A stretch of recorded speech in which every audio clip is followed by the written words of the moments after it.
Brother, thank you for coming on and talking to us. It's wonderful, Kev. It's just amazing being here. This is just such an inspirational place, and it's a place where people get so much pleasure, so much joy, and so much of a chance to release. The place has got a pulse, Kev. You know, it's got a pulse, it's got an atmosphere. I always feel safe coming up here, and it does so much for the community. It really does. We were just saying earlier, you know, there's people who are here who would be inside otherwise. They'd be doing other things. They'd probably be doing no good to society. And yet these people are learning skills. They're learning so much. It's wonderful. Well, they're giving forwards, aren't they? Yeah, because people always say that, how do I give back? When don't give it back, because I did it because I love you. Yeah. As long as you're always giving that love forwards, there's always someone getting the love. Yeah, absolutely. But, you know, I look at people that you've brought through here, you know, and I mean, you know, Josh, our cameraman, you know, he's just wonderful, he really is. And seeing Josh and his journey and where he's come from, you know, and where he is now, you know, it just makes your heart sing, it really does. This is a place where people should come. Whether you're into fitness, whether you're into boxing, whether you're into sport, if you're into making the world a better place, and particularly our place within the Black Country, you should come in. You should come and see this place and see what it generates, what it brings, what it does. You know, the value, you know, we were just talking earlier, you know, the council own this place and it's worth, what, £500,000, the whole land, everything like that. But the social value is worth millions. You know, you think about, you know, just half a dozen of these guys or ladies who come here, the cost that they could be taking out of society, but actually they're costing nothing because they're coming here, they're getting some skills, they're getting life coaching as well.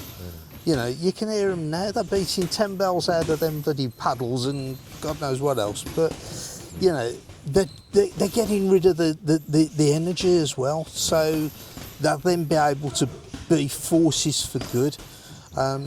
I just wish more people would come here, you know, because I think it's an incredible place, I really do. I'm only sorry I haven't been able to be back up here for a while, but as you know, my illness has sort of like prevented me from coming up and seeing you, Kev.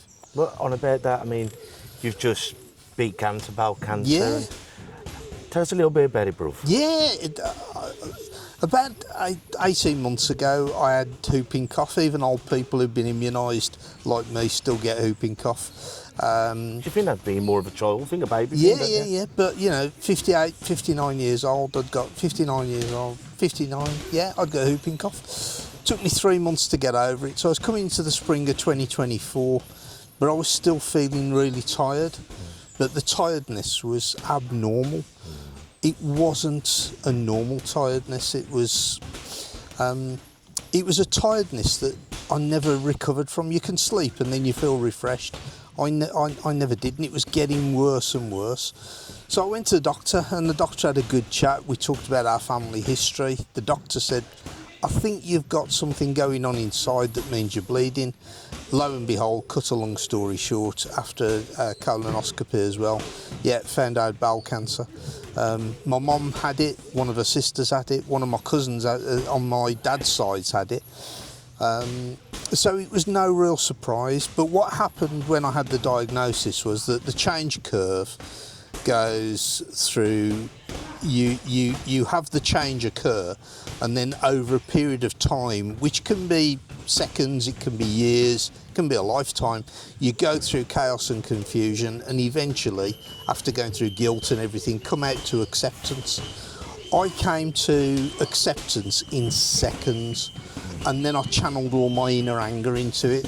Took inspiration from this place, and I thought of this place because I thought, you know what, if I was Josh, if I was Kev, if I was Lee, if I was one of the guys up here, I'd be channeling that anger into it. So I didn't get outwardly aggressive, but inwardly I got very angry with it. The surgeon said, yeah, we need to operate within 2 months. And so within 2 months I was operated on. They took away the best part of 18 inches of my colon. I'm blessed, God's been good. You know, I haven't had to have radio, I haven't had to have chemo, I haven't had to have a stoma.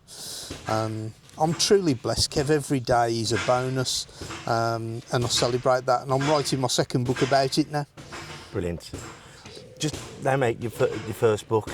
Yeah, so the first book, Didn't Anyone Ever Tell You It's All a Game?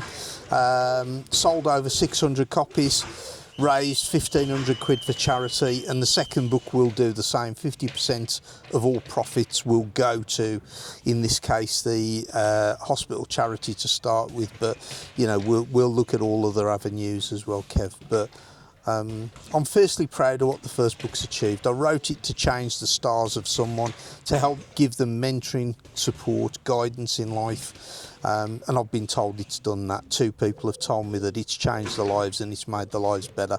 So that was the purpose in writing it. Anything else above that's a bonus, mate. Where can they find this book? They can find the book either by contacting me directly, a.maloney@sky.com. They can contact me, they can find it on Amazon, they can find me on LinkedIn, Andy Maloney. Please, please, please, just, connect with me, because we can have some fun along the way. Well, brother, thank you as always. Thank you for being the bloke you are, Kev. And Josh, our cameraman, you're in my heart, brother.